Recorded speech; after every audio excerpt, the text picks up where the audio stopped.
பரிசுத்தமாய் வாழக்கூடிய ஒரு தீர்மானம் எடுக்க வேண்டும். தானியேல் இருதயத்திலே தீர்மானம் பண்ணின போது தேவன் அதை நிறைவேற்றுவதற்கு கிருபை கொடுத்தார். நம்ம பரிசுத்தமாய் வாழ தீர்மானிக்கும் போது ஆண்டவர் நமக்கு கிருபை தருகிறார், பரிசுத்தமாய் வாழ கிருபை தருகிறார். அப்ப தானியேலுக்கு அப்படி ஆண்டவர் செய்தார். அப்புறம் தானியேலுடைய ஜெபம், நான் 7 காரியங்களை உங்களுக்கு சொல்லுவேன் என்று நான் சொன்னேன். ஆண்டவர் அதிலிருந்து கற்றுக் கொடுத்த காரியம், முதலாவது தானியேல் கிரமமான ஒரு ஜெப வாழ்க்கை செய்தார். தினமும் 3 வேளை தவறாமல் ஜெபம் பண்ணினார். நமக்கும் ஒரு கிரமமான ஜெப வாழ்க்கை இருக்க வேண்டும். சும்மா தேவை வரும்போது மாத்திரம் ஜெபிப்பது அல்ல, ஒரு பிரச்சனை வரும்போது மாத்திரம் ஜெபிக்கிறவளா இருக்கக்கூடாது. தினமும் ஒரு டிசிப்ளின்டு பிரேயர் லைஃப் நமக்கு அவசியம். காலையில் இந்த நேரம், மாலையில் இந்த நேரம், வாரத்தில் ஒரு நாள் நான் இப்படி ஜெபிப்பேன். ஒரு டிசிப்ளின்டு பிரேயர் லைஃபை நம்ம ஏற்படுத்தி கொள்ளணும். ஆண்டவர் கிருபை தருவார். 2வது, தானியேல் ஜெப நண்பர்களை வைத்திருந்தார். Shadrach, Meshach, Abednego. இந்த தானியேலும் இந்த 3 நண்பர்களும் சேர்ந்து பாபிலோன் தேசத்துல ஒரு பெரிய புரட்சியை பண்ணிவிட்டார்கள், ஒரு பெரிய மாற்றத்தை கொண்டு வந்து விட்டார்கள். தேசத்தை ஆளுகிற ராஜாக்கள் கர்த்தர்தான் ஜீவனுள்ள தெய்வம் என்று சொல்லும்படியான ஒரு பெரிய மாற்றத்தை இந்த 4 வாலிபர்களும் ஒரு அந்நிய தேசத்திலே கொண்டு வந்து விட்டார்கள். மந்திரவாதமும் பில்லிசூனியமும் விக்கிரக ஆராதனைகளும் நிறைந்த ஒரு தேசத்துல ராஜாவினுடைய உள்ளத்தை அசைத்து கர்த்தர்தான் ஜீவனுள்ள தேவன் என்று சொல்லும்படி இந்த 4 வாலிபர்களையும் கர்த்தர் பயன்படுத்தினார். என்றால் அவர்கள் ஜெபிக்கிறவர்கள். அப்ப நமக்கு ஜெப நண்பர்கள், உங்களுடைய தெருவில், உங்க வீட்டுக்கு அருகில நீங்க ஜெபிக்கிற நண்பர்களை வைத்திருக்கலாம். வேலை செய்கிற இடத்துல, படிக்கிற இடத்துல, அது மாதிரி பிரேயர் ஃப்ரெண்ட்ஸ் நமக்கு அவசியம். நம்மோடு கூட சேர்ந்து ஜெபிக்க, நமக்காக மட்டும் ஜெபிக்காதபடி உங்களுடைய கிராமம், உங்களுடைய பட்டணம், நம்முடைய தேசம், சபைகள் இந்த ஆண்டவர் சொல்லுகிற காரியத்திற்காக இணைந்து ஜெபிப்பார். 3வது, சோர்ந்து போகாமல் ஜெபம் பண்ணினார் தானியேல். ஜெபத்துக்கு விரோதமா ஒரு சட்டமே இயற்றப்படுகிறது. 30 நாள் ஜெபமே பண்ணக்கூடாது என்கிற சட்டம் தந்திரமாக ராஜாவை ஏமாற்றி அதிகாரிகள் கையெழுத்து வாங்கிவிட்டார்கள். உடனே தானியேல், 30 நாள் தானே, பரவாயில்ல, நான் 30 நாள் ஜெபிக்காம இருக்கிறேன், மனசிலே ஜெபித்துக் கொள்கிறேன், கர்த்தருக்கு என் இருதயம் தெரியும் என்று இருக்கவில்லை. அவர் சோர்ந்து போகவும் இல்லை, ஜெபத்தை விடவும் இல்லை. சிங்க கபில போட்டா என்ன, அக்னிக்குள்ள போட்டா என்ன, என் ஜெபத்தை மாத்திரம் நிறுத்த முடியாது என்று சோர்ந்து போகாமல் ஜெபம் பண்ணினார். நாம் ஜெபத்துல சோர்ந்து போகிறவளா இருக்கக்கூடாது. நான் சோர்ந்து போயிட்டேன் அப்படின்ற வார்த்தையே தெய்வ பிள்ளைகள் வாயில வரக்கூடாது. என் ஜெபத்துல உறுதியா இருக்கணும் என்பதை தானியேலுடைய வாழ்க்கையிலே நாம் அறிகிறோம். இன்றைக்கு இன்னொரு சில காரியத்தை நான் உங்களுக்கு சொல்ல விரும்புகிறேன். 4வது, தானியேலுடைய ஜெப வாழ்க்கையை நீங்கள் கவனிக்கும் போது அவர் தீர்க்க தரிசனத்தை அறிந்து ஜெபிக்கிறவராயிருந்தார். தீர்க்க தரிசனத்தை அறிந்து ஜெபம் செய்வது. தானியேல் 9ஆம் அதிகாரம் 2-3 வசனங்களை பாருங்க. தானியேல் 9ஆம் அதிகாரம் 2-3 வசனங்கள். தானியேலாகிய நான் எருசலேமின் வாழ்க்கடிப்புகள் நிறைவேறி தீர 70 வருஷம் செல்லும் என்று கர்த்தர் எரேமியா தீர்க்கதரிசியோடு சொல்லிய வருஷங்களின் தொகையை புஸ்தகங்களால் அறிந்து கொண்டேன். நான் உபவாசம் பண்ணி இரட்டிலும் சாம்பலிலும் உட்கார்ந்து தேவனாகிய ஆண்டவரை ஜெபத்தினாலும் விண்ணப்பங்களினாலும் தேட என் முகத்தை அவருக்கு நேராக்கி. தானியேல் தேசத்துல நடக்கிற காரியத்தை உன்னிப்பாய் கவனிக்கிறார். இதுல தேவன் என்ன தீர்க்க தரிசனம் உரைத்திருக்கிறார். நம்ம எருசலேமை விட்டு பாபிலோன் தேசத்திற்கு வந்து 70 வருடம் ஆகிவிட்டது. இன்னும் எவ்வளவு காலம் அடிமையா இருக்க போகிறோம்? தேவன் என்ன திட்டம் வைத்திருக்கிறார், தேவனுடைய திட்ட காரியம் என்ன என்று அவர் தீர்க்க தரிசன புஸ்தகத்தை ஆராய்ந்து பார்க்கிறார். எரேமியா தான் தீர்க்க தரிசனம் உரைத்தார், நீங்கள் பாபிலோன் தேசத்திலே அடிமைகளாய் இருப்பீர்கள் என்பதாக. எரேமியா மூலமாக இந்த தீர்க்க தரிசன வார்த்தை வெளிப்பட்டது. இப்ப எரேமியாவின் புஸ்தகத்தை தானியேல் தேடி வாசித்த போது அங்கே ஒரு காரியத்தை கண்டுபிடிக்கிறார். எரேமியா 29 அதிகாரம் 10 வசனம். இந்த வசனங்கள்ல வாசிக்கும் போது 70 வருஷம் நீங்கள் பாபிலோனிலே அடிமைகளாய் இருப்பீர்கள். அதான் தீர்க்க தரிசன வசனம். அதை அறிந்த உடனே தானியேல் உபவாசம் பண்ணி ஜெபிக்க ஆரம்பிச்சார். அந்த தீர்க்க தரிசனத்தை வைத்து ஜெபிக்க ஆரம்பித்தார். எல்லாம் கவனிங்க, ஆண்டவர் தீர்க்க தரிசனமா பேசிட்டாரு, அதனால அது நடக்கும் என்று நம்ம சும்மா இருக்க கூடாது. சும்மா இருந்தால் அந்த தீர்க்க தரிசனம் நிறைவேறாது. அதுக்காக நம்ம ஜெபிக்கணும். அதுக்கு தான் ஆண்டவர் வெளிப்படுத்துகிறார். நம்ம ஜெபிப்போம் என்று நம்பிதான் இந்தியாவில் இது நடக்க போகுது, தமிழ்நாட்டில் இது நடக்க போகிறது, இதுக்காக ஜெபம் பண்ணுங்க என்று ஆண்டவர் பேசுகிறார். அந்த தீர்க்க தரிசனத்தை அறிந்து நம்ம ஜெபிக்கும் போது அந்த ஜெபத்திற்கு ஆண்டவர் இல்லை என்று சொல்ல முடியாது. என்னால் அவருடைய வார்த்தையின்படியும் அவர் வெளிப்படுத்தினபடியும் நாம் ஜெபிக்கிறபடியினால் அது அப்படியே நிறைவேறுவதை பார்க்க முடியும். தானியேல் தீர்க்க தரிசனத்தை அறிந்த உடனே உபவாசம் பண்ணி ஜெபிக்க ஆரம்பித்தார் என்று இந்த அதிகாரத்திலே பார்க்கிறோம். அந்த ஜெபத்தின் முடிவில் தான் ஆண்டவர் வந்து பேசி அந்த ஜெபத்திற்கு பதில் கொடுக்கிறதை நம்ம வாசிக்கிறோம். இப்ப இந்தியாவை குறித்து ஆண்டவர் என்ன வெளிப்படுத்தி இருக்கிறார்? தீர்க்க தரிசனமாக நீங்க அதை பார்க்கணும். கர்த்தர் என்ன சொல்லி இருக்கிறார்? வரப்போகிற மாற்றம், வரப்போகிற எழுப்புதல், என்னென்ன ஆண்டவர் செய்ய போகிறார், தீமையான காரியம், நன்மையான காரியம், அது குறித்து அறிந்து அதுக்காக ஜெபிக்கணும். இரண்டுமே சொல்லப்படும். ஒரு பக்கம் ஒரு பெரிய அறுவடை உண்டாகும் இந்த வருஷம், திரள்கோட்ட மக்கள் ரட்சிக்கப்படுவாங்க. இன்னொரு பக்கத்துல சாத்தானை மிக பலமா யுத்தம் பண்ணி சேதத்தை உண்டாக்குவான் என்று. அப்ப ரெண்டுக்குமே நம்ம ஜெபிக்கணும். ஒரு பக்கம் திரளான ஆத்மாக்கள் ரட்சிக்கப்படும் சொன்னீங்களே, ஆத்மாக்களை ரட்சிங்க. இன்னொரு பக்கத்துல தேசத்துல தீவனை உண்டாக சாத்தான் பலமா எழும்புவான், அவனை நீங்க எழும்பி அடக்கி போடுங்க. அப்ப நான் அதற்கு விரோதமாய் ஜெபிக்கிற ஆண்டவரே, அந்த தீர்க்க தரிசனத்தை சொல்லி ஜெபிப்பாரு. தமிழ்நாட்டை குறித்து ஆண்டவர் பேசி இருக்கிறார். இந்த 9 மாத காலம் பயங்கரமான தீமைகள் எந்தெந்த ஏரியாவில் வரும், எந்தெந்த பகுதியில தாக்கங்களை பிசாசு உண்டாக்குவான் ஆண்டவர் வெளிப்படுத்தி இருக்கிறார். அதை சொல்லி நம்ம ஜெபிக்கணும். அதன் பிறகு வரப்போகிற சாத்தானுக்கு கொடுக்கப்பட்ட வேலை முடிவடைகிறது. அதுக்கப்புறம் எழும்பி நீங்க சாத்தானை எப்படி துரத்தணும் அதெல்லாம் ஆண்டவர் சொல்லி இருக்கிறார். அந்த தீர்க்க தரிசனத்தை உள்வாங்கி கொண்டு அதை அறிந்து அதை வைத்து ஜெபம் செய்வது, அப்ப அது ரொம்ப அவசியமான ஒரு காரியம். பாருங்க, தானியேல் தீர்க்க தரிசனத்தை அறிந்து ஜெபிக்கிறதை நம்ம பார்க்கிறோம். அப்ப அதை நம்ம கவனிக்கணும். என்ன ஆண்டவர் பேசினார்? தீர்க்க தரிசனமா நிறைய கர்த்தர் பேசிக்கிட்டே இருக்கிறார். சும்மா கேட்டுட்டு ரசிச்சுட்டு ஆண்டவர் இப்படி சொல்லி இருக்கிறான்னு போக கூடாது. அதை வைத்து ஜெபிக்கணும். ஜெபத்துல அதை கொண்டு வரணும். உன்னுடைய ஜெபக்குழுவில சொல்லி ஜெபிக்கணும். கர்த்தர் இப்படி பேசி இருக்கிறார், நம்ம ஜெபம் பண்ணுவோம். இப்படி தீர்க்க தரிசனம் வெளிப்பட்டு இருக்கிறது, அதற்காக ஜெபம் பண்ணுவோம். கர்த்தர் இப்படி சொல்லி இருக்கிறார், அதை வைத்து ஜெபம் பண்ணுவோம். ஆண்டவரே, நாங்க அதுக்காக ஜெபிக்கிறோம் என்ற இந்த தீர்க்க தரிசனத்தை சொல்லி ஜெபம் செய்வது. நிறைய பேரை நான் பார்த்திருக்கிறேன், ஊழியக்காட்ட போய் ஜெபிச்சு கர்த்தர் இப்படி பேசினார், அப்படி பேசினார், தீர்க்க தரிசனம் எல்லாம் எழுதி எங்கிட்ட கொடுத்துருக்குறாங்க. அதை வச்சிருப்பாங்க, சிலர் ஃப்ரேம் போட்டு வச்சிருப்பாங்க. நான் பார்த்துருக்கிறேன். எங்களை குறித்து சொல்லப்பட்ட தீர்க்க தரிசனம் ஃப்ரேம் பண்ணி வச்சிருப்பாங்க, ஃபைல்ல வச்சிருப்பாங்க. சில வீடுகள் போன காமிப்பாங்க, இந்த ஊழியக்காரர் மூலமா கர்த்தர் பேசினது பாத்தீங்களா அப்படின்ட்டு. அதை வாஸ்து பார்த்தா இன்னைக்கு அவங்களோட ஆண்டவர் ஊழியத்துல பயன்படுத்துவேன், அவங்க மூலம் ஆத்தமா ரட்சிக்கப்படும், அதெல்லாம் ஆண்டவர் சொல்லி இருப்பார். ஆனா ஒண்ணுமே நடந்திருக்காது. அவங்க சும்மா அதை வச்சுக்கிட்டு கர்த்தர் பேசினார்னு சந்தோஷப்பட்டு இருக்கிறாங்க. அப்ப இதெல்லாம் ஏன் நிறைவேறல? ஆண்டவர் சொன்ன மாதிரி நடக்கலையே உங்க வாழ்க்கையில அப்படின்னு கேட்டா, ஆண்டவர் சொல்லி இருக்கிறாரு, அதுவே எங்களுக்கு சந்தோஷம். ஏன் நடக்கல? அதை வைத்து அவங்க ஜெபம் பண்ணல. ஆண்டவர் இப்படி சொல்லி இருக்கிறீங்களே, அது எங்க வாழ்க்கையில நடக்கணும், எங்க குடும்பத்துல நடக்கணும், இந்த வாக்குத்தத்தத்தை நிறைவேற்றும், நீ சொன்ன காரியத்தை நிறைவேற்றும். அப்படி சொல்லி ஜெபிக்கும் போதுதான் அது நிறைவேறும்.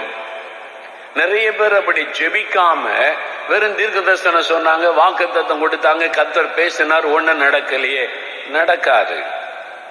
இப்ப தானியேல் தீர்க்க தரிசனத்தை அறிந்த உடனே கர்த்தர் தான் சொல்லி இருக்கிறார்ல, அவர் செய்வார்னு சும்மா இருக்கவில்லை. உடனே உபவாசம் பண்ணி ஜெபிக்க ஆரம்பித்தார். அதனாலதான் தேவனுடைய கட்டளை வெளிப்பட்டது. அப்ப தீர்க்க தரிசனத்தை அறிந்து நம்ம ஜெபிக்கணும். அது அவசியம். ஆண்டவர் என்ன தீர்க்க தரிசனமாய் வெளிப்படுத்தி இருக்கிறார் அதை அறிந்து ஜெபிப்பாரு. தானியேல் அப்படிப்பட்ட ஒரு ஜெப பழக்கம் உள்ளவராயிருந்தார். நாமும் அப்படி ஜெபிக்கணும். ஐந்தாவதாக தானியேலுடைய ஜெப வாழ்க்கையை நீங்க கவனிச்சா, தானியேல் 9ஆம் அதிகாரம் 3ஆம் வசனம் வாசிங்க. நான் உபவாசம் பண்ணி ரட்டிலும் சாம்பலிலும் உட்கார்ந்து தேவனாகிய ஆண்டவரை ஜெபத்தினாலும் விண்ணப்பங்களினாலும் தேட என் முகத்தை அவருக்கு நேராக்கி. நான் உபவாசம் பண்ணி, தானியேல் உபவாசித்து ஜெபிக்கிற ஒரு பழக்கம் உடையவராயிருந்தார். உபவாசம் பண்ணி ஜெபம் செய்வது. நல்ல கவனிங்க, உபவாச ஜெபம் ரொம்ப அவசியம்.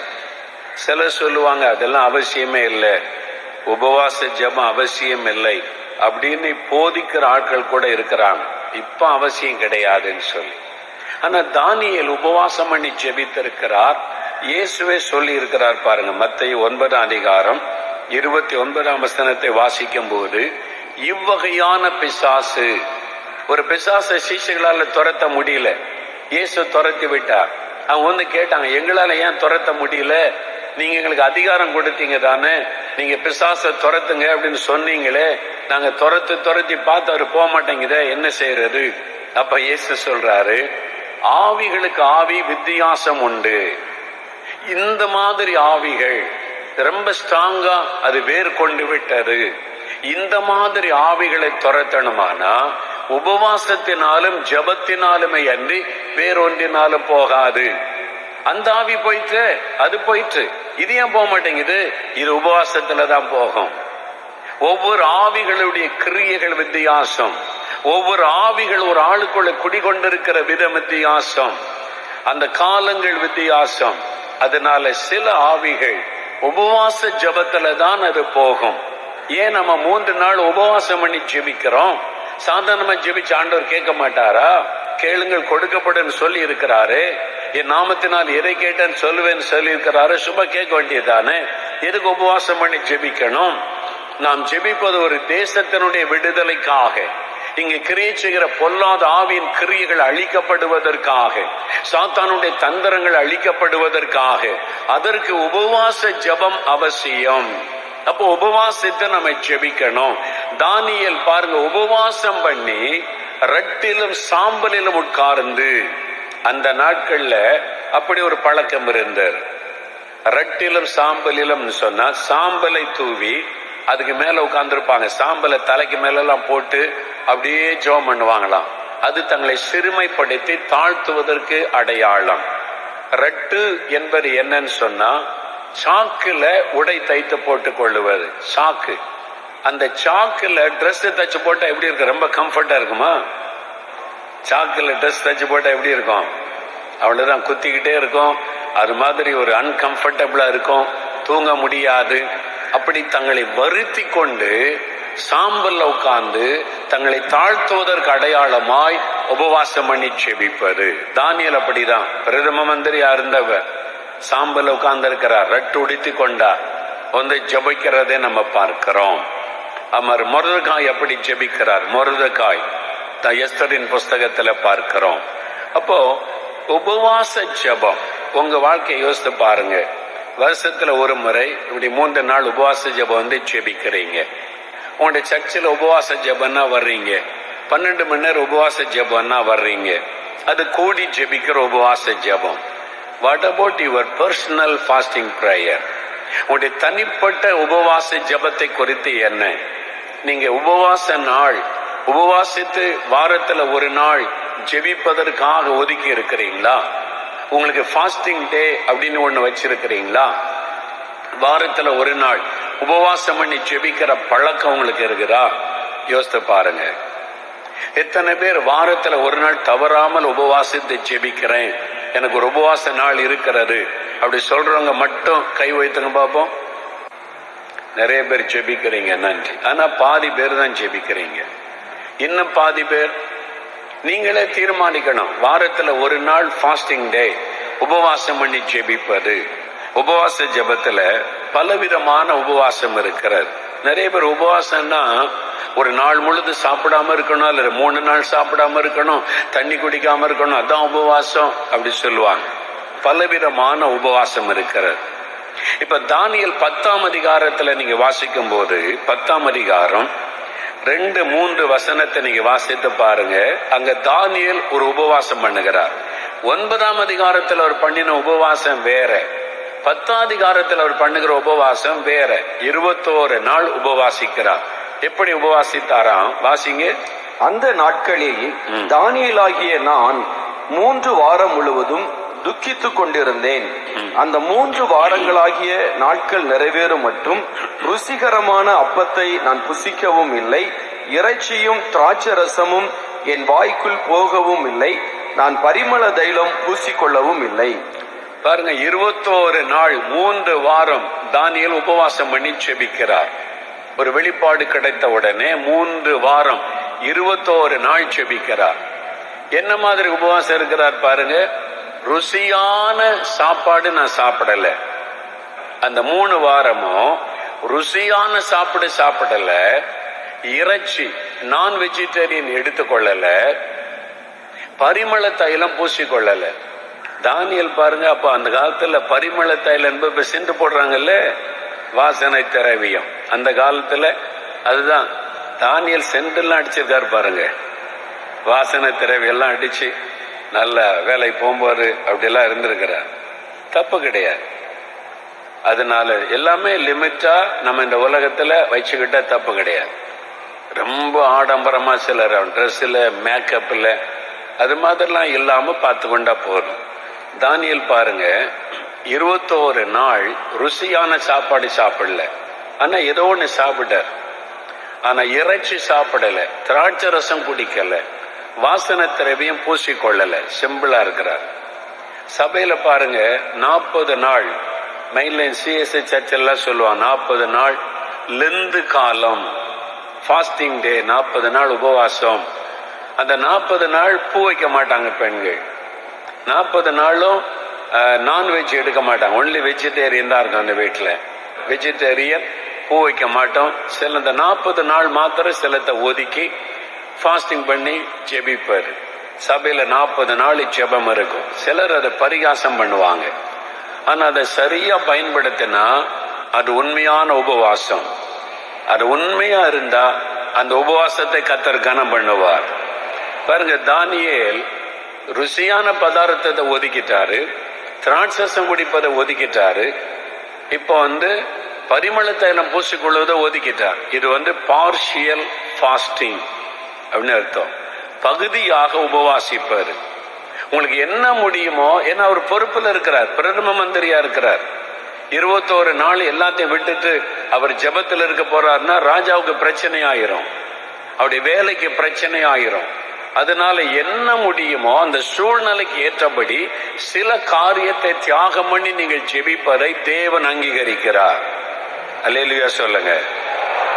அதனால அது பார்ஷியல் ஃபாஸ்டிங். ஒரு முழுமையான ஃபாஸ்டிங் அப்படின்னு நீங்க எடுத்துக்கொண்டீங்கன்னா, எஸ்தர் 4ஆம் அதிகாரம் 16ஆம் வசனத்துல எஸ்தர் சொல்லுகிறாள், 3 நாள் எனக்காக உபவாசம் பண்ணுங்க, நானும் என் தாதிமாரும் புசியாமலும் குடியாமலும் உபவாசம் பண்ணுவோம்.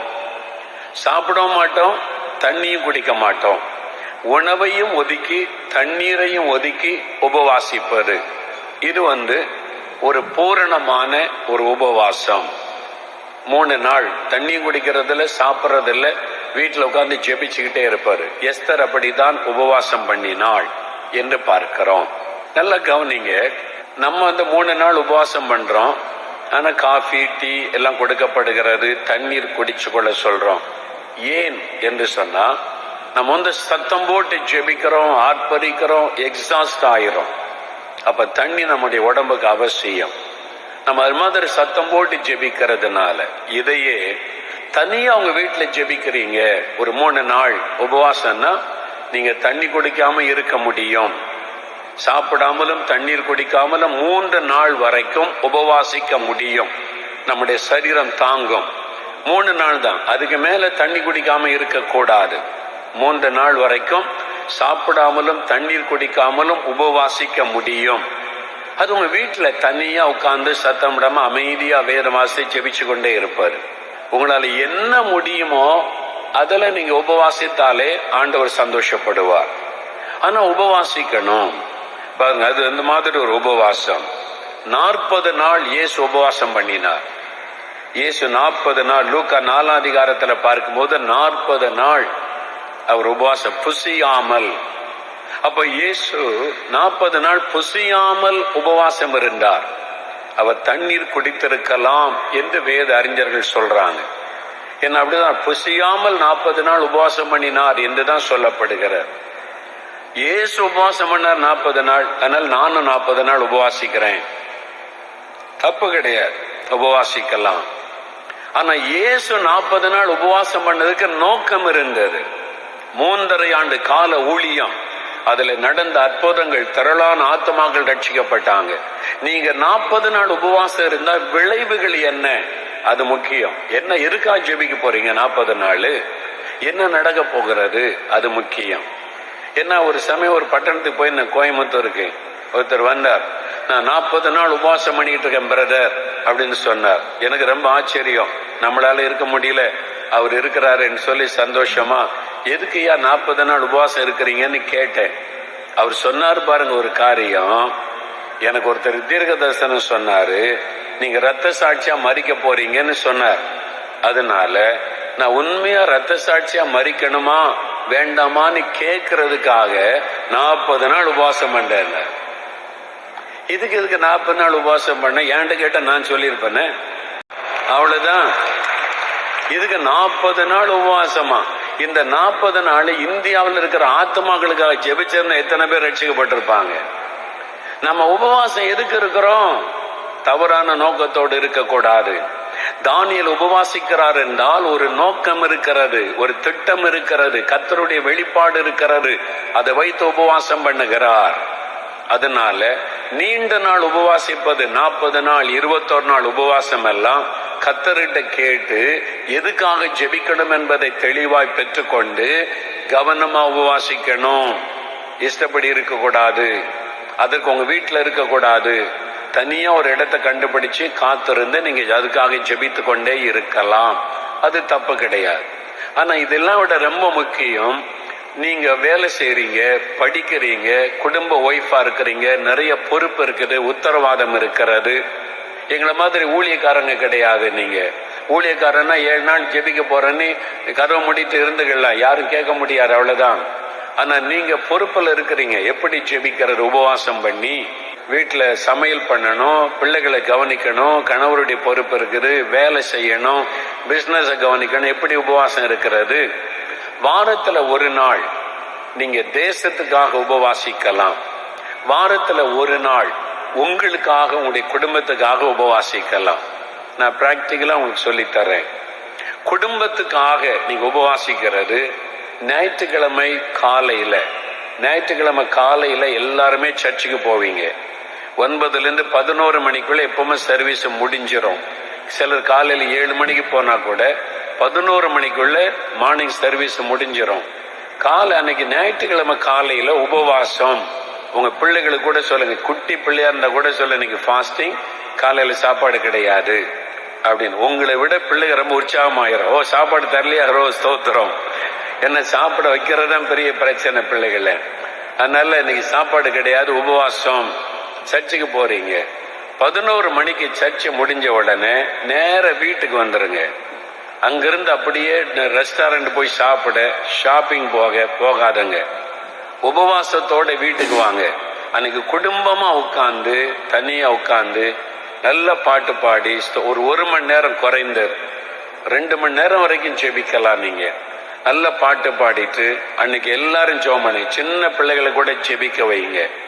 முதல்ல உங்களுக்காக, உங்களுடைய குடும்பம், உங்களுடைய வேலை, உங்களுடைய பிசினஸ், உங்களுடைய பாதுகாப்புக்காக நல்ல ஸ்தோத்திரம் பண்ணி, பிள்ளைகள், கணவன், மனைவி எல்லாரையும் ஒப்பு கொடுத்து உங்களுக்காக முதல்ல கொஞ்ச நேரம் ஜெபம் பண்ணுங்க. அப்புறம் உங்களுடைய சபை, அந்த ஊழியம், உங்க கிராமம், உங்களுடைய பட்டணம், நம்முடைய தேசம், அப்படி நீங்க சரியா ஒரு மணி நேரம் கருத்தா ஜெபிச்சிங்கன்னு வைங்க, அந்த உபவாச ஜெபத்தை கர்த்தர் கனம் பண்ணுவார்.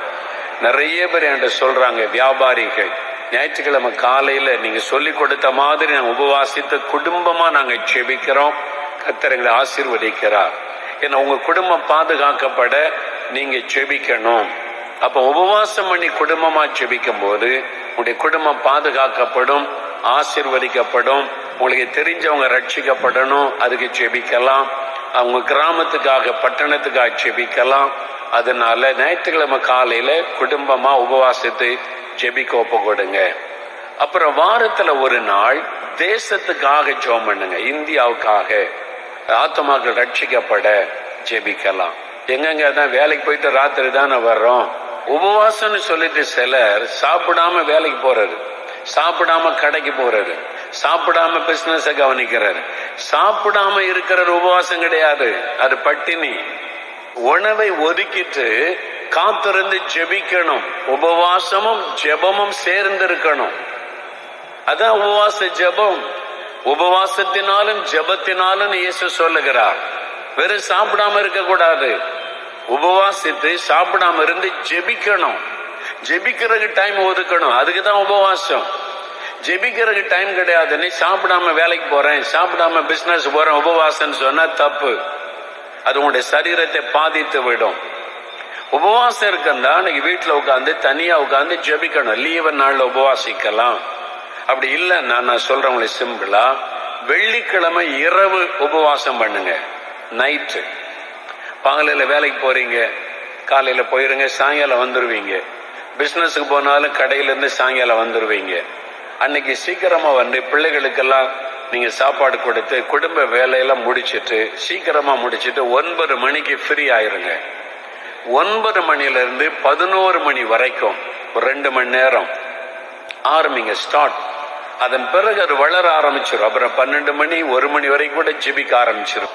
ஆண்டோடைய பாத்துல 2 மணி நேரம் உட்காருங்க, நல்லா துதிச்சு பாடுங்க. என்னென்ன காரியத்துக்கு ஜெபிக்கணும்னு குறிப்பை எடுத்துக்கொள்ளுங்க.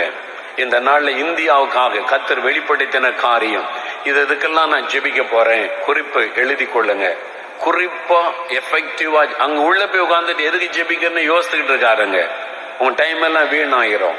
அதனாலதான் ஜெப குறிப்புகளை முதல்ல ரெடி பண்ணிக்கிட்டு என்னென்ன காரியத்துக்கு நான் ஜெபிக்க போறேன் அப்படின்னு தேசத்துக்காக ஆண்டவர் வெளிப்படுத்தின காரியத்தை வைத்து ஜெபம் பண்ணுங்க. நீங்க ரொம்ப சந்தோஷமா இருக்கும். அந்த ஜெபத்துல ஒரு அர்த்தம் இருக்கும். ஜெப புஸ்தகம் இருக்குது நம்முடைய ஊழியத்துல. ஒவ்வொரு நாளும் ஒரு மாவட்டத்துக்காக, ஒரு மாநிலத்திற்காக ஜெபிக்க, ஒரு மிஷனரி ஸ்தாபனத்திற்காக ஜெபிக்க அதை வாங்கி கொள்ளுங்க. டெய்லி ஒரு கிரமமான ஜெப வாழ்க்கையை வைத்துக் கொள்ளுங்க. வாரத்துல ஒரு நாள் உபவாசம் பண்ணி தனியா ஜெபம் பண்ணுங்க. வாரத்துல ஒரு நாள் குடும்பமா உபவாசம் பண்ணி சேர்ந்து ஜெபிங்க. ஒருவேளை உணவை கட் பண்ணா கூட உபவாசம் தான். அதை சின்சியரா செய்தீங்கன்னா தேவன் அதை கனப்படுத்துவார். அதனால சுகர் இருக்குது எனக்கு, அது ஒருவேளை உணவை ஸ்கிப் பண்றதுக்கு எந்த பிரச்சனையும் கிடையாது. சுகர் இருந்தாலும் சரி, என்ன இருந்தாலும் சரி, பிரச்சனையே கிடையாது. ஒரே ஒரு வேளை உணவை ஸ்கிப் பண்ணி நீங்க ஜெபிக்கிறது இருக்கு. ஒரு நாள் தேசத்துக்காக உபவாசம் பண்ணுங்க, ஒரு நாள் உங்களுடைய குடும்பத்துக்காக உபவாசம் பண்ணுங்க. கிரமமா அதை ஆக்கி கொள்ளுங்க. டிசிப்ளின்டா உபவாசித்து ஜெபிக்க பழகி கொள்ளுங்க. தானியேல் உபவாசம் பண்ணி ஜெபம் பண்ணினார். இப்போ 6வதாக தானியேலுடைய ஜெபத்தை நீங்க பாத்தீங்கன்னா, தானியேல் 6ஆம் அதிகாரத்துல 7-8 வசனத்தை வாசிக்கும் போது, தானியேலுக்கு விரோதமா தேசாதிபதிகள், அந்த பிரதானிகள் எல்லாம் எழும்பி அவனை எப்படியாவது இல்லாம பண்ணணும்னு பிளான் பண்றாங்க. அவனை எதுலையுமே குற்றம் கண்டுபிடிக்க முடியாது. அவன் ஒரு காரியத்துல ரொம்ப கவனமா இருக்கிறான். என்னதுன்னு கேட்டா, 3 வேளை ஜெபம் பண்றான். அந்த ஜெபத்துலதான் குற்றம் கண்டுபிடிக்க முடியும். அந்த ஜெபத்தை தடுத்துட்டா போதும். அதுக்கு ஒரு சட்டத்தை ஏற்றாங்க. ஏன் சாத்தான் தானியேலுடைய ஜெபத்தின் மேல குறி வச்சான் அப்படின்னு சொன்னீங்கன்னா, தானியேலுடைய ஜெபம் சாத்தானை முடக்கும்படியான ஒரு ஜெபமாயிருந்தது. அல்லேலூயா. தானியேல் ஜெபிக்க ஆரம்பிச்ச பிறகு பாபிலோன் தேசத்துக்குள்ளே சாத்தானால செயல்பட முடியவில்லை. அதுவும் அரண்மனைக்குள்ளே ராஜாவை அவனால செயல்படுத்த முடியவில்லை. தானியேல் ராஜாவுக்காக தினமும் ஜெபிக்கிறார், பிரதானிகளுக்காக ஜெபிக்கிறார், அரண்மனைக்காக ஜெபிக்கிறார், பாபிலோன் தேசத்திற்காக ஜெபிக்கிறார், சத்துருடைய கிரியைகள் முடக்கப்பட ஜெபிக்கிறார். தானியேல் ஜெபிக்க ஜெபிக்க ஜெபிக்க அரண்மனைக்குள்ளே மாற்றம், தேசத்திலே மாற்றம், சாத்தானுடைய கிரியைகள் முடக்கப்பட்டு விட்டது. இப்ப சாத்தானால் பாபிலோன் தேசத்திலே செயல்பட முடியவில்லை. அப்ப சாத்தான் பார்க்கிறான், தானியேலுடைய ஜெபத்தை தடுத்தால்தான் நாம் இந்த தேசத்திலே செயல்பட முடியும். அப்ப தானியேலுடைய ஜெபத்தை தடுக்கும்படியான ஒரு சட்டத்தை கொண்டு வரும்படி பிரதானிகளை சாத்தான் தூண்டி எழுப்புகிறான். அதுவும் 30 நாள் ஜெபிக்காம இருந்தா போதும். சாத்தான் என்ன நினைக்கிறான், 30 நாள் அவன் ஜெபத்தை தடுத்தா போதும், நாங்க அரண்மனை பிடிச்சிருவோம், நாங்க இந்த தேசத்தை எங்க கைக்குள்ள கொண்டு வந்து விடுவோம் என்று. தானியேலுடைய ஜெபம் சாத்தானை முடக்குகிற ஜெபம். அல்லேலூயா சொல்லுங்க, அல்லேலூயா. அப்ப நீங்க பண்ணுகிற ஜெபம் உங்க கிராமத்துல, உங்க பட்டணத்துல, நீங்க படிக்கிற இடத்துல, நீங்க வேலை செய்கிற இடத்துல சாத்தானை செயல்பட விடக்கூடாது. அல்லேலூயா. அந்த மாதிரி ஜெபம் பண்ணணும். அதுதான் ஆண்டவர் சொன்னார், நீங்க ஜெபிச்சா பிசாசுடைய வல்லமை முடக்கப்படும். நீங்கள் ஜெபம் பண்ணினால் பலவான் கட்டப்படுவான். நீங்கள் ஜெபம் பண்ணினால் சாத்தானுடைய கிரியைகள் அழிக்கப்படும். நீங்க ஜெபித்தால் பிசாசு வைத்திருக்கிற திட்டம் அபத்தமாகும். ஆண்டவர் வாக்கு கொடுத்திருக்கிறார். அந்த மாதிரி ஜெபம் நம்ம செய்யணும். ஆனா சிலர் உப்பு செப்பில்லாத ஜெபம் பண்ணுவான். அப்படியே உட்கார்ந்துட்டு தோத்துறோம் தோத்துறோம் தோத்துறோம். என்ன ஜெபம் இது? எங்க கற்றுக்கிட்டாங்க இதெல்லாம்? சும்மா இவங்களே உருவாக்கொண்ட. அப்படியே உட்கார்ந்துட்டு தோத்துறோம், அத்தாவே ஸ்தோத்திரம், தூங்கி தூங்கி விழுந்துகிட்டு அப்புறம் ஒரு ஜெபம். என்ன ஜெபம்? உப்பு செப்பு இல்லாத, ஒரு அர்த்தம் இல்லாத, வல்லமை இல்லாத ஜெபம். தானியேல் ஜெபிச்ச உடனே பாருங்க, சாத்தான் முடக்கப்படுகிறான். அப்போஸ்தலர்கள் 4ஆம் அதிகாரத்துல ஜெபிக்கிறாங்க, அந்த இடம் அசைந்தது. அல்லேலூயா சொல்லுங்க. நீங்க ஜெபிச்சிருக்கணும், ஆவில நிரம்பி. தனி ஜெபத்துல கூட அப்படி இருக்கணும், குடும்ப ஜெபத்துல அப்படி இருக்கணும். ஆண்டவரே, நான் ஜெபிக்கிறேன், நீர் சொன்ன வார்த்தையின்படி தமிழ்நாட்டில் கிரியைச்சுகிற பொருளாத இந்த ஆவிகள் இயேசுவின் நாமத்தில் கட்டப்பட்டு போவதாக.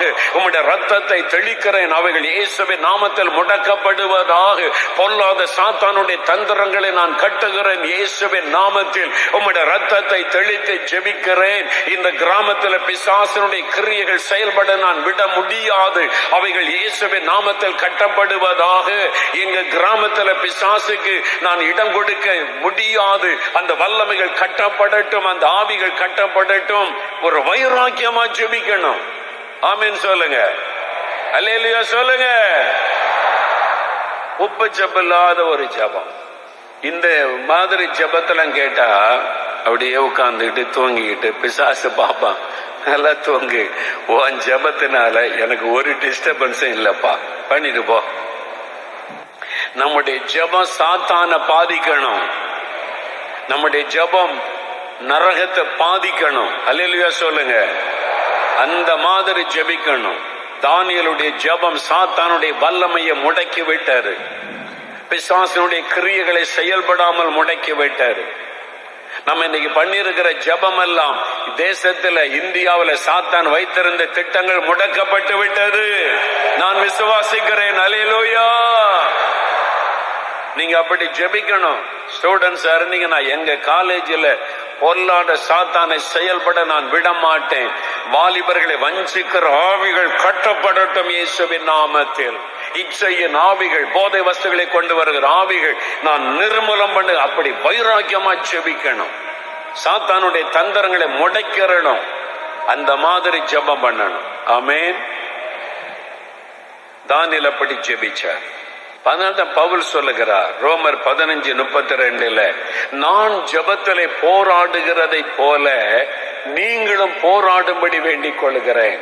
உங்கள்கிட்ட சேர்ந்து போராடுங்க, யுத்த ஜெபம் பண்ணுங்க, வித்தியாசமா ஜெபம் பண்ணுங்க, யுத்த ஜெபம் பண்ணுங்க. அப்ப அமைதியா ஜெபிக்க கூடாதா? ஜெபிக்கலாம். விதவிதமான ஜெபம் இருக்கு.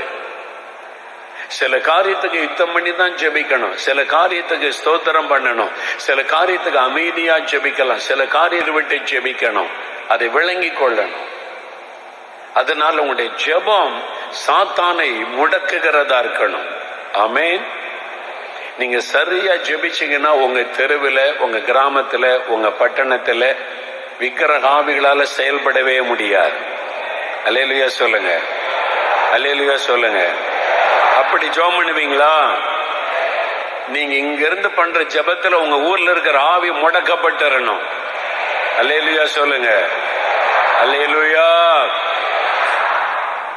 நாங்க ஜெபம் பண்ணோம். அந்த வருஷத்துல ஒரு நாள் குறிப்பிட்ட நேரத்தில் அந்த ஆவி வந்து குறி சொல்லுவாங்க. அந்த ஆவி பயங்கரமான ஆவி வந்து நிற்கும். நாங்க உபவாசம் பண்ணி அந்த பொருளும் அந்த ஆவி கட்டப்படட்டும் ஆண்டவரே அப்படின்னு ஜெபிக்கிறோம். இந்த குறி சொல்லுகிற ஆவி செயலற்று போகணும், எங்க ஊர்ல செயல்படக்கூடாது அப்படின்னு ஜெபிக்கிறோம். அடுத்த வருஷம் அந்த நாள் வருது.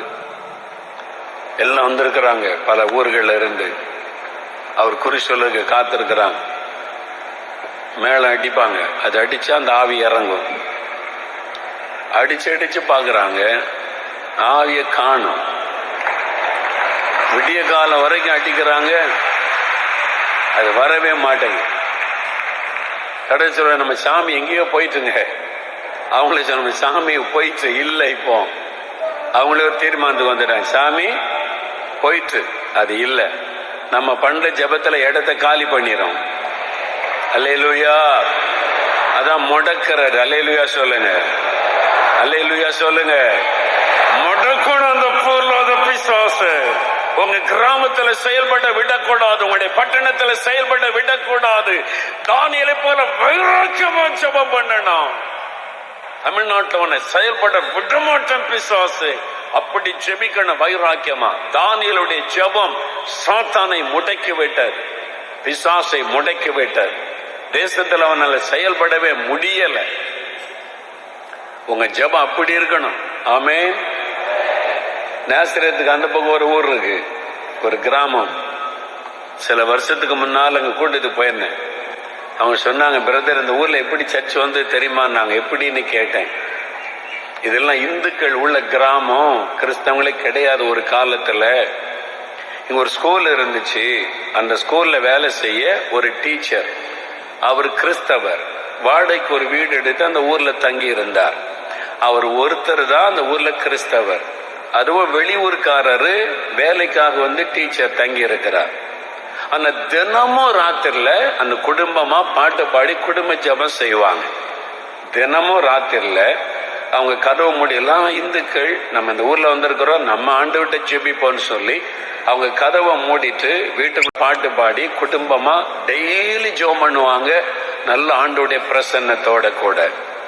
வருஷத்துல ஒரு முறை அங்க அந்த கொடை அப்படின்னு சொல்லி, அப்பதான் அந்த ஆவி அந்த சாமியாடி மேல வரும். ஒரு வீடு வீடா போய் குறி சொல்லுவார். எங்க ஊர்லயும் அப்படிதான், வீடு வீடா வந்து குறி சொல்லுவாங்க அந்த சாமியாடி வந்து. அந்த பழக்கம் இப்போ கிராமங்கள்ல இருக்குது.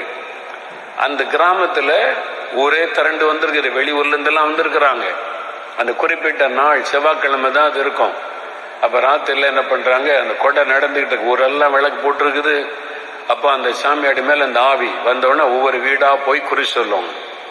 அப்படி ஆடிக்கிட்டு வரும்போது இந்த கிறிஸ்தவ குடும்பத்தார் பார்த்தாங்க, அது அவங்க விழா, அவங்க சாமி கொடை. நம்ம வீட்டுக்குள்ள இருப்பனே கருவை மூடிட்டு வீட்டுக்குள்ள இருக்கிறாங்க அவங்க. இந்த சாமி ஆடிக்கிட்டே வந்தவர் அந்த வீட்டுக்கு வந்த உடனே நின்றுச்சு. அது தாண்டி போங்க, கொட்டு அடிச்சு அடிச்சு ஊரே நிறைய கேக்குது, ஏன் சாமி போக மாட்டேங்குதுன்னு கேட்டா, அது சொல்லி என்னால போக முடியல, இந்த வீட்டுக்குள்ள இருந்து ஒரு வெளிச்சம் வருது, என்னால போக முடியல.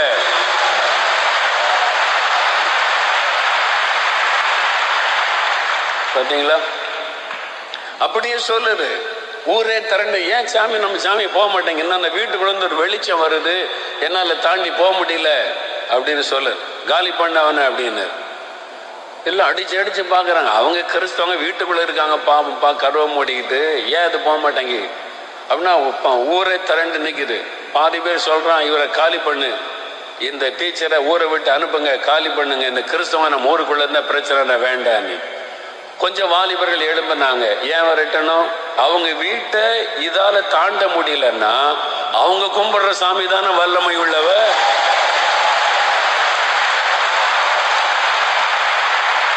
அல்லேலூயா. கொஞ்சம் பேர் பாதி பேர் அப்படி எழுப்பிட்டாங்க வாலிபர்கள். அல்லேலூயா. இனிமே தமிழ்நாடு முழுதும் வாலிபர்கள் அப்படிதான் எழும்ப போறாங்க. இனி யோசிக்க ஆரம்பிச்சிருவாங்க. சும்மா முட்டாள்தனமா பின்பற்ற மாட்டாங்க. அதான் விழிப்புணர்வு. வாலிபர்கள் எழுப்பிட்டாங்க. ஏன் அவங்க போனோம்? இந்த சாமியால இதை தாண்ட முடியலன்னா அவர் அங்க கும்பிடுற சாமி தானே வல்லமை உள்ளவர், அவங்க வீட்டையே தாண்ட முடியலையே அப்படின்னு ஊரு ரெண்டாய் பிரிந்து விட்டாரு. பிரிஞ்சு பாதி பேர் கிறிஸ்தவம் ஆயிட்டாங்க. சுவிசேஷமா அறிவிக்கல. அந்த வீட்டுக்குள்ள ஒழுங்கா ஜெபிச்சாங்க. அந்த ஜெபத்தின் வல்லமையினால ஒரு ஊருக்குள்ள பாதி பேர் இயேசுவை ஏற்றுக்கொண்டு அப்படிதான் அந்த ஊர்ல சர்ச்சே வந்தது. அல்லேலூயா சொல்லுங்க, அல்லேலூயா சொல்லுங்க. நேசரத்துல ஒரு குடும்பம், நேசரத்துல 5 வயசு சின்ன பிள்ளை LKG படிக்குது. அவங்க பக்கா இந்து குடும்பத்தை சார்ந்தவங்க. ஒரு பெண் அந்த இதை தெய்வத்தை வணங்குறவங்க. அந்த பாட்டி மேல அந்த ஆவி வரும், அவங்க குறி சொல்லுவாங்க. 5 வயசு பிள்ளை ஸ்கூலுக்கு போச்சா இயேசுவை பத்தி சொன்னாங்களா, அது கேட்டு கேட்டு கேட்டு இயேசுவை நோக்கி ஜெபிக்க ஆரம்பிச்சிட்டு 5 வயசு பிள்ளை ஏசாமி ஏசப்பா அப்படின்னு அந்த சின்ன பிள்ளைக்கு என்ன தெரியும்? அதுக்கு தெரிஞ்ச அளவுல வீட்டுக்குள்ளே ஜெபிக்கிறது. என்ன அவங்க அறிஞ்சுக்கிட்ட அந்த பிள்ளை இயேசுதான் நமக்கா மரிச்சாரு உயிர்த்தெழுந்தாருன்னு.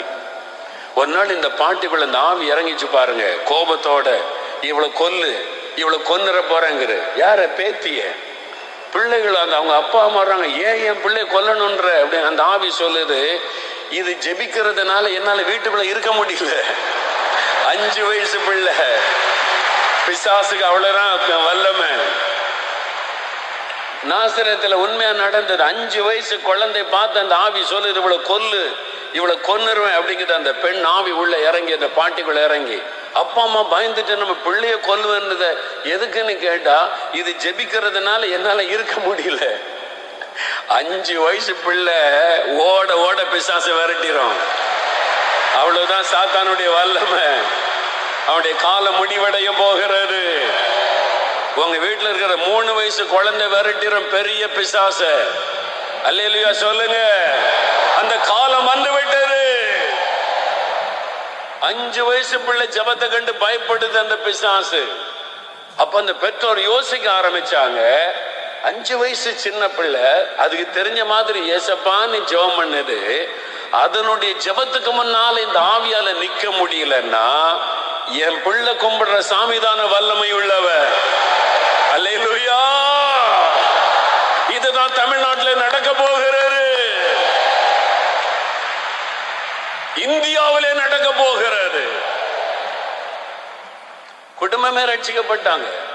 நம்முடைய ஜெபம், நம்முடைய தேவன் அவ்வளவு வல்லமை உள்ளவர். ஜெபத்துல வல்லமை இருக்கணும். சாத்தானை முடக்கி போடணும். ஆமென் சொல்லுங்க. இனிமேல் நீங்க வீட்டுல பண்ற ஜெபத்துல உங்க தெருவில் இருக்கிற அத்தனை பிசாசம் அலறி கொண்டு ஓடணும். உங்க கிராமத்துல இருக்கிற அத்தனை பிசாசம் அலறி கொண்டு ஓடணும். முடக்கப்படணும் பிசாசனுடைய வல்லமைகள். ஒரு தானியேலுடைய ஜெபம், ஒரு தானியேல் சாத்ராக் மேஷாக் ஆபேத்நேகோவுடைய ஜெபம் பாபிலோன் தேசத்தில் இருக்கிற மந்திரவாதங்களை முடக்கி விட்டது. மந்திரவாதம் நிறைந்த பட்டணம் பாபிலோன், பில்லிசோனி நிறைந்த பட்டணம் முடக்கப்பட்டு விட்டது. நம்முடைய ஜெபம் அப்படி நம்ம ஜெபிக்கணும். அதுக்கு தான் ஆவியில ஜெபிக்கணும் அப்படின்னு பவுல் ஆலோசனை கூட. Pray in the spirit. எபேசியர் 6:18 யூதா 20 சொல்லப்பட்ட ஆவியில ஜெபிங்க, அந்நிய பாஷையில ஜெபிங்க, ஆவியில நிரம்பி ஜெபம் பண்ணுங்க, வைராக்கியமா ஜெபிங்க. நம்ம அப்படி ஜெபிக்கணும். கடைசியா 7வதாக தானியேலுடைய ஜெபத்தை பாருங்க. தானியேல் 9ஆம் அதிகாரம் 21ஆம் வசனம் வாசிங்க. அப்படி நான் ஜெபம் பண்ணி கொண்டிருக்கும் போதே முதல் தரிசனத்திலே நான் கண்ட புருஷனாகிய காபிரியேல் வேகமாய் பறந்து வந்து அந்திபலியின் நேரமாகிய வேளையிலே என்னை தொட்டான். நீ வேண்டிக் கொள்ள தொடங்கினவுடன் கட்டளை வெளிப்பட்டது என்று தேவதூதன் வந்து பேசுறான். அதனுடைய காரியம் என்ன? தானியேல் ஜெபத்திற்கு பதில் வரும் வரைக்கும் ஜெபம் பண்ணுகிறார்.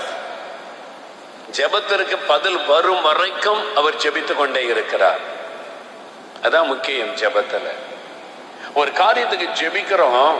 நிறைய பேர் நீங்க யோசித்து பாருங்க, போன வருஷத்துல நிறைய காரியத்துக்கு ஜெபிச்சீங்க, இப்ப அதையே மறந்துட்டீங்க. அதுக்கு பதில் வந்துச்சா வரலையான்னு கூட யோசிக்கல, அதை மறந்துட்டீங்க. இப்ப புது ஜெப குறிப்பு வச்சுட்டீங்க. நம்ம முன்னால ஜெபிச்சோமே, என்ன பதில் வந்திருக்குன்னு யோசித்து பாருங்க. நிறைய பேர் யோசிப்பதே இல்லை. நம்ம பதிலை பெற்றுக்கொள்ளும் வரைக்கும் ஜெபிக்கணும். அப்ப எதிர்பார்ப்போட ஜெபிக்கணும். இந்த ஜெபத்துக்கு என்ன பதில் ஆண்டவர் தருகிறார், அந்த எதிர்பார்ப்போட ஜெபிக்கணும். நம்ம இந்த நேரத்திலிருந்து ஜெபிச்சுக்கிட்டே இருக்கிறோமே, அப்ப இதுக்கு என்ன பதில் வந்துச்சு? நான் விசுவாசிக்கிறேன், இன்னைக்கு ராத்திரி கர்த்தர் பதில் தர போகிறார். நம்ம வைராக்கியமா ஜெபிச்சுக்கிட்டு இருக்கோம்ல, இனி கர்த்தர் நமக்கு பதில் தர போகிறார். நீங்க ஜெபிச்சீங்களா, இதான் நடக்க போகுதுன்னு சொல்ல போகிறார். அதான் என் விசுவாசம். நீங்க உங்களுடைய தனி ஜெபத்துல, குடும்ப ஜெபத்துல ஒரு காரியத்துக்கு ஜெபிக்கும் போது, அதுக்கு தான் நான் சொல்றேன், ஒரு டைரி, பிரேயர் டைரி நீங்க மெயின்டைன் பண்ணணும். நான் ஒரு பிரேயர் டைரி வச்சிருக்கிறேன், எழுதுவேன். அதுல ஊழியத்துக்காக ஜெபிக்க வேண்டியது, பர்சனல் ஜெபிக்க வேண்டியது, எந்த தேதியில இதுக்காக ஜெபிக்க ஆரம்பித்தேன், அதை போட்டு எழுதி அப்பப்போ அதை எடுத்து ஞாபகப்படுத்தி கண்டினியூவா ஜெபிப்பாரு. பதில் வந்த உடனே டிக் பண்ணி பிரைஸ் எல்லாம் எழுதி எந்த தேதியில பதில் வந்ததுன்றதையும் குறிச்சு வைப்பேன். அப்ப அதை திரும்பி பார்க்கும்போது, நான் இதுக்கெல்லாம் ஜெபிச்சேன், கர்த்தர் பதில் கொடுத்திருக்கிறாரு. அது நம்முடைய விசுவாசத்தை இன்னும் பலப்படுத்தும். அப்ப எதிர்பார்ப்போடு ஜெபிக்கணும், பதிலை பெற்றுக்கொள்ளும் வரைக்கும் ஜெபிக்கணும். தானியேல் அப்படி ஜெபித்தார். அதனாலதான் 40 வருஷமா நாங்க எழுப்புதலுக்காக ஜெபிக்கிறோம், இன்னும் ஜெபத்தை விடவில்லை, இன்னும் ஜெபிச்சுக்கிட்டே இருக்கிறோம். எழுப்புதலை காணும் வரைக்கும் ஜெபிப்போம். இந்தியர்கள் அனைவரும் ரட்சிக்கப்படும் வரைக்கும் ஜெபத்தை நிறுத்த போவது, தொடர்ந்து ஜெபிப்போம். பெற்றுக்கொள்ளும் வரைக்கும் ஜெபம் செய்வோம். அப்படித்தான் ஒரு சுகத்துக்காக ஜெபிக்கிறீங்க, கடன் பிரச்சனைக்காக ஜெபிக்கிறீங்க, உங்க கணவர் ரட்சிக்கப்படணும், உங்க பெற்றோர் ரட்சிக்கப்படணும், பிள்ளைகள் ரட்சிக்கப்படணும்னு ஜெபிக்கிறீங்க. 4 நாள் ஜெபிச்சுட்டு விட்டுறக்கூடாது, தொடர்ந்து ஜெபிக்கணும், எதிர்பார்ப்போடு ஜெபிக்கணும். ஆண்டவரே ரட்சியும், ஆண்டவரே தொடும், வாக்குத்தத்தத்தை சொல்லி தொடர்ந்து ஜெபிச்சுக்கிட்டே இருக்கணும். அவங்க ரட்சிக்கப்படும் வரைக்கும் ஜெபத்தை விடக்கூடாது, தொடர்ந்து ஜெபிக்கணும். உங்க கிராமத்துக்காக ஜெபிக்கிறீங்க, சபைக்காக ஜெபிக்கிறீங்க, விடக்கூடாது, தொடர்ந்து ஜெபிக்கணும். அந்த மாற்றத்தை காணும் வரைக்கும், எழுப்புதலை காணும் வரைக்கும், ரட்சிப்பு உண்டாகும் வரைக்கும் தொடர்ந்து ஜெபிக்கணும். பெற்றுக்கொள்ளும் வரைக்கும் ஜெபம் செய்வர். தானியேல் அப்படிதான் ஜெபம் பண்ணினார். பாருங்க, 9ஆம் அதிகாரத்தை வீட்டுல போய் வாசித்து பாருங்க. ஒரு நீண்ட ஜெபம் பண்ணுகிறார். இன்னும் ஆழமா நீங்க பாத்தீங்கன்னா, அவர் தன்னை தாழ்த்தி பாவ அறிக்கை செய்து அவர் ஜெபிக்கிறார். தன்னுடைய பாவத்தையும் தன் ஜனத்தின் பாவத்தையும் அறிக்கை செய்து ஜெபித்தார். பதில் வரும் வரைக்கும் ஜெபித்து கொண்டே இருக்கிறார். நீங்க அப்படி ஜெபிக்கணும். நீங்க முழங்கால் போட்டா பரலோகத்தில் ஆண்டவர் சொல்லணும், ஐயோ இவன் ஜெபிக்க ஆரம்பிச்சுட்டான்ப்பா, பதில் கொடுக்காம முடியாதுன்னு சொல்லணும். அல்லேலூயா சொல்லுங்க. பாலிங்கிச்சோடைய மகன் ஒருவன் ஒரு நாள் மரிச்சுட்டான். வாலிபன், இளம் வாலிபன், ஸ்கூலுக்கு படிக்கிறவன், ஃபுட் பாய்சன் ஆகி செத்துட்டான். Food poison. அதுல இறந்த உடனே உடம்பெல்லாம் நீல நிறம் ஆகி விட்டார். அவனுடைய மனைவி அழுகிறாங்க, ஏதாவது பெரிய டாக்டர்கிட்ட கொண்டு போங்க. பாலியங்கிச்சோக்கு தெரிந்து விட்டது, எங்க கொண்டு போய் பிள்ளையை காப்பாற்ற முடியாது, ஹிஸ் ஆல்ரெடி டெட், இறந்துட்டான். ஒன்னே ஒண்ணுதான் இருக்குது, கர்த்தரால் தான் அற்புதம் செய்ய முடியும். உடனே அவர் ரூமுகளை போய் கதவை மூடி ஜெபிக்க ஆரம்பிச்சார். ஆண்டவர்ட்ட முழங்கால நின்று மன்றாட ஆரம்பிச்சார். தன்னுடைய பாவத்தை அறிக்கை செய்யறாரு, கதறுகிறார், ஜெபிக்கிறார். விடாம என் மகனுடைய ஜீவன் எனக்கு திரும்ப வேணும், ஜெபிக்கிறார். ஒரு மணிக்கணக்கா ஜெபிச்சுக்கிட்டே இருக்காரு, விடல, ஜெபிச்சுக்கிட்டே இருக்கிறார். திடீர்னு அவனுடைய மகன் உயிர் பெற்று எழும்பிதான். அல்லேலூயா, உயிர் பெற்று எழும்பிதான். எழும்பின உடனே எல்லாரும் ஆச்சரியமா பாக்குறான், மனைவி எல்லாரும் ஆச்சரியமா பாக்குறாங்க. என்ன நடந்ததுன்னு கேட்டா அவன் சொல்றான், டீனேஜ் பாய், நான் பரலோகத்துக்கு போயிட்டேன், அங்க நிறைய அழகழகான இடம், நிறைய பேர் இருக்காங்க, தூதர்கள் இருக்கிறாங்க, சின்ன பிள்ளைகள்லாம் கூட நிறைய இருக்கிறாங்க. நாங்க இருந்தேன், ரொம்ப சந்தோஷமா இருந்துச்சு. இயேசு அங்க இருந்தாரு. திடீர்னு என் பக்கத்துல வந்தார். வந்து, மகனே நீ பூமிக்கு திரும்பி போ, வா நான் உன்னை கூட்டிட்டு போறேன், பூமிக்கு போயிடலான்னு கேட்டேன். நான் வரமாட்டேன், நான் இங்கே இருப்பேன், இங்கதான் நல்லா இருக்குது, நான் பூமிக்கு வரலன்னு சொன்னேன். அப்ப இயேசு கிறிஸ்து சொன்னாரு, உங்க அப்பா முழங்கால் போட்டான்ப்பா, உன்னை கொண்டு போகாட்ட என்ன அவன் விட மாட்டான். அல்லேலூயா. ஆண்டவர் சொன்ன வார்த்தை, உன் தகப்பன் முழங்கால் படிட்டு தான் ஜெபிக்க ஆரம்பிச்சுட்டான், உன்னை நான் கொண்டு விடலைன்னா என்ன அவன் விட மாட்டான், என்ன அவன் பதில் கிடைக்காம எழும்ப மாட்டான். முழங்கால விட்டு வந்துரு, நான் அவனை கொண்டு விட்டுறேன். இயேசுவே கூட்டி கொண்டு விட்டாராம். அந்த மகன் சொல்ற, அப்பா நான் இயேசு நிக்கிறாருப்பா, பாருங்கப்பா டேடி, அவருக்கு ஸ்தோத்திரம் சொல்லுங்க. இவரு கண்ணுக்கு தெரியல, அவன் கண்ணுக்கு இயேசு தெரிகிறார். இயேசு தான் என்ன கூட்டி வந்தாருப்பா, இங்கதான் நிக்கிறார் பாருங்க, என்னை பார்த்து சிரிக்கிறார், ஆண்டவருக்கு ஸ்தோத்திரம் சொல்லுங்க. இவருக்கு கண்ணுக்கு தெரியலையா, அப்படியே ஆண்டவருக்கு நன்றி சொன்னாராம். அப்படி வாழ்க்கையில நடந்த சம்பவம் புஸ்தகத்துல இருக்கிற, வாசித்து பாருங்க. அப்ப இயேசு சொல்லுகிறார், பால் எங்கச்ச முழங்கால் படிக்கிட்டுட்டா பதில் கொடுக்காம முழங்கால் விட்டு எழும்ப மாட்டாருப்பா. பரலோகமே தெரிந்த ஒரு விஷயம், நம்ம அப்படி ஜெபிக்கணும். அல்லேலூயா சொல்லுங்க. பதிலை பெற்றுக்கொள்ளும், எழுப்புதலை காணும் வரைக்கும் நாங்கள் விட மாட்டோம். கடைசி இந்தியனும் ரட்சிக்கப்படும் வரைக்கும் ஜெபத்தை நிறுத்த மாட்டோம். ஜெபித்து கொண்டே இருப்போம். ஒரு எதிர்பார்ப்போடு ஜெபிப்பார். எலியா ஜெபிக்கிறார் மழைக்காக. ஒரு முறை ஜெபிச்சார், அறிகுறி தோன்றல, மழைக்குறி அடையாளம் தெரியல. இன்னொரு முறை ஜெபிக்கிறேன், இன்னொரு முறை ஜெபிக்கிறேன். 7 முறை ஜெபிச்சாச்சு. இப்ப போய் பாரு, உள்ளங்கையில மேகம் வருகிறாரு. பதிலை பெற்றுக்கொள்ளும் வரைக்கும் திரும்ப திரும்ப திரும்ப திரும்ப அவர் ஜெபம் பண்ணுகிறார். ஜெபத்தை நிறுத்தல, ஒரு முறை ஜெபிச்சுட்டு விடல, தொடர்ந்து ஜெபிக்கிறார். நாமும் ஜெபிக்கணும், பதிலை பெற்றுக்கொள்ளும் வரைக்கும். தானியேலை மாதிரி நான் ஜெபிக்கணும். ஆண்டவரே, எல்லாரும் எழுந்து நில்லுங்க. தானியேலை போல நான் ஜெபிக்கணும். எனக்கு அப்படிப்பட்ட ஒரு ஜெப ஆவி வேணும். தானியேலை போல ஜெபிக்கிறவனா என்னை மாற்றணும். ஆண்டவரே, ஒரு தேசத்துல கிரியை செய்கிற பொல்லாத ஆவிகளை முடக்குகிற ஒரு ஜெபம், சாத்தானை செயலிழக்க பண்ணுகிற ஒரு ஜெபம், பிசாசனுடைய வல்லமைகளை முடக்கி போடுகிற ஒரு ஜெபம், தேசத்தின் சரித்திரத்தை மாற்றுகிற ஒரு ஜெபம், ராஜாக்கள் கூட கர்த்தர் தான் ஜீவனுள்ள தேவன் என்று சொல்ல வைக்கிற ஒரு ஜெபம், அந்த மாதிரி ஒரு ஜெபம் உங்களாலே முடியும். உங்களை கர்த்தரபடி பயன்படுத்த போகிறார். உங்களுடைய ஜெபம் இனிமேல் வித்தியாசமாய் மாற போகிறது. இனிமேல் நீங்கள் தானியேலை போல ஜெபிக்க போறீங்க. உங்களுடைய ஜெபம் சாதிக்க போகிறது. உங்களுடைய ஜெபம் பரலோகத்திலிருந்து பதிலை கொண்டு வர போகிறது. உங்களுடைய ஜெபம் சாத்தானை முடக்க போகிறது. உங்களுடைய ஜெபம் தேசத்திலே மாற்றங்களை கொண்டு வர போகிறது. அப்படிப்பட்ட ஒரு ஜெபம், அப்படிப்பட்ட ஒரு ஜெப ஆவி ஆண்டவர் சொல்லுகிறார். தானியேலை போல ஜெபிக்கிற ஒரு ஜெப ஆவியை என் பிள்ளைகள் மேல நான் ஊற்ற போகிறேன். இப்பொழுது இப்பொழுது இப்பொழுது ஒரு ஜெப ஆவி ஊற்றப்பட போகிறது. ஒரு ஜெப ஆவி, தானியேலை போல ஜெபிக்கிற ஒரு ஜெப ஆவி உங்கள் மேல ஊற்றப்பட போகிறது. சாத்தானை முடக்குகிற ஒரு ஜெபம், பிசாசுடைய வல்லமைகளை நிர்மூலம் பண்ணுகிற ஒரு ஜெபம், மந்திரவாதங்களையும் செயலிழக்க பண்ணுகிற ஒரு ஜெபம், பரலோகத்திலிருந்து பதிலை கொண்டு வர பண்ணுகிற ஒரு ஜெபம், தேசத்தையே மாற்றுகிற ஒரு ஜெபம். அப்படிப்பட்ட ஒரு ஜெப ஆவி எனக்கு வேணும் ஆண்டவரே. தானியேலை போல ஜெபிக்க கிருபை தாரும். கேளுங்க கேளுங்க கேளுங்க. இப்பொழுது இப்பொழுது இப்பொழுது ஆண்டவரே, உம்முடைய அக்கினி, உம்முடைய வல்லமை இவர்களுக்குள்ள இறங்கட்டும். இப்பொழுது ஜெப ஆவி ஊற்றப்படுவதாக. தானியேலை போல ஜெபிக்கும்படியான ஜெப ஆவி உம்முடைய பிள்ளைகளுக்குள்ளே ஊற்றப்படுவதாக. அக்கினியாய் வல்லமை இறங்குவதாக. அனாயிண்டிங், அபிஷேகம், அபிஷேகம், அபிஷேகம் இறங்குவதாக. அக்கினி அபிஷேகம் இறங்குவதாக. இப்பொழுது இப்பொழுது ஒவ்வொருவர் மேலும் ஒவ்வொருவர் மேலும் anoint everybody now. அக்கினி, அக்கினியாய் வல்லமை இறங்கட்டும் ஆண்டவரே. ஜெப ஆவி நிரப்புவரே. பெற்றுக்கொள்ளுங்க பெற்றுக்கொள்ளுங்க பெற்றுக்கொள்ளுங்க. விடாதுங்க விடாதுங்க. தானியேலை போல நான் ஜெபிக்கணும் ஆண்டவரே. வைராக்கியமா நான் ஜெபிக்கணும். சாத்தானுடைய வல்லமையை முடக்கும்படி நான் ஜெபிக்கணும். தேசத்தையே மாற்றும்படி நான் ஜெப ஆவி எனக்குள்ளே ஊற்றப்படட்டும். ஜெபம் பண்ணுங்க ஜெபம் பண்ணுங்க. ஹல்லேலூயா ஹல்லேலூயா. ஆவியானவர் எனக்கு சொல்லுகிறார், இன்றைக்கு ஒரு புதிதான ஜெப ஆவியை இவர்கள் மேல நான் ஊற்றி, இவர்களை ஜெப வீரர்களாய், ஜெப வீராங்கனைகளாய் நானே அவர்களை மாற்றப் போகிறேன். ஒரு புதிய ஆவியை கொடுக்க போகிறேன். இனி இவர்கள் மணிக்கணக்காய் ஜெபிப்பார்கள்.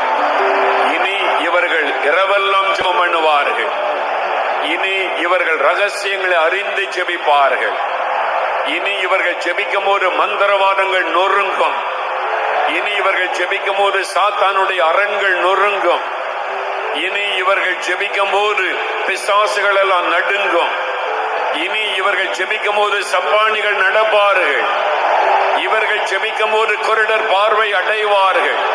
அப்படிப்பட்ட ஒரு ஜெப ஆவி, அப்படிப்பட்ட ஒரு ஜெப வல்லமை அந்த ஆவியின் மேல ஊற்ற போகிறேன். வலதுகரம் வைத்துக் கொள்ளுங்க. ஆவியானுடைய அக்னி, the fire of the Holy Ghost, the fire of the Holy Ghost, the fire of the Holy Spirit is going to come upon you. ஒரு அக்னியின் அபிஷேகம் உங்க மேல இறங்க போகிறது. உங்களுடைய உள்ளம் கொழுந்து விட்டு எரிய போகிறது. உங்களுடைய கைக்குள்ள அக்னி இறங்க போகிறது. சில தாங்க முடியாத அபிஷேகத்துல இது தாங்க முடியலன்னு சொல்லுவீங்க. என் சரீரத்தால தாங்க முடியல. ஃபயர், ஃபயர், அந்த அக்னி இறங்க போகிறது. அந்த அக்னி இறங்க போற. ஆயத்தப்படுங்க, ஆயத்தப்படுங்க, எல்லாரும் ஒருமனப்படுங்க. இப்போ இப்போ அப்படிப்பட்ட ஒரு அக்னி இறங்க போகிறது. Thank you Lord, thank you Lord. அநேக தேவ தூதர்கள், அநேக தேவ தூதர்கள், ஆயிரக்கணக்கான தேவ தூதர்கள் கையில ஒரு அக்னி, ஒரு அக்னியோடு இறங்கி வருகிறார்கள். அக்னியோடு இறங்கி வருகிறார்கள். ஆவியானவர் சொல்லுகிறார், ஒவ்வொருவர் மேலும் அந்த அக்னி இப்பொழுது தேவ தூதர்கள் ஊற்ற போகிறார்கள். இப்பொழுது உங்கள் அருகிலே தேவனுடைய தூதர்கள் வந்து விட்டார்கள். உங்கள் அருகிலே வந்து விட்டார்கள். ஃபயர், ஃபயர், ஃபயர், அக்னி, அக்னி, ஃபயர், ஃபயர், ஃபயர். பெற்றுக்கொள்ளுங்க, பெற்றுக்கொள்ளுங்க. Fire, fire, fire, fire of the Holy Ghost. அக்னி, அக்னி, அக்னி, அக்னி, ஃபயர். பெற்றுக்கொள்ளுங்க, பெற்றுக்கொள்ளுங்க, பெற்றுக்கொள்ளுங்க. அக்னி, அக்னி, அக்னி, வல்லமையான அக்னி இன்னும் இன்னும் அநேகர் மேல இறங்கி கொண்டிருக்கிறது. பெற்றுக்கொள்றீங்க, பெற்றுக்கொள்றீங்க. தேவ தூதர்கள் திரளாக இந்த எல்லைக்குள் இறங்கி இருக்கிறார்கள். தேவ தூதர்கள் உங்கள் அருகிலே உலாவுகிறார்கள். இதோ அக்னி, அவருடைய கையில் அக்னி இருக்கிறது. அந்த அக்னி அநேகருடைய தலைமையில போடப்படுகிறது. வாலிபனே, உன்மேல் அக்னி. வாலிப மகளே, உன்மேல் அக்னி. அல்லேலூயா. ஒவ்வொருவர் மேலையும் ஃபயர், ஃபயர், ஃபயர், அக்னி அபிஷேகம் இறங்குகிறது. பெற்றுக்கொள்ளுங்க.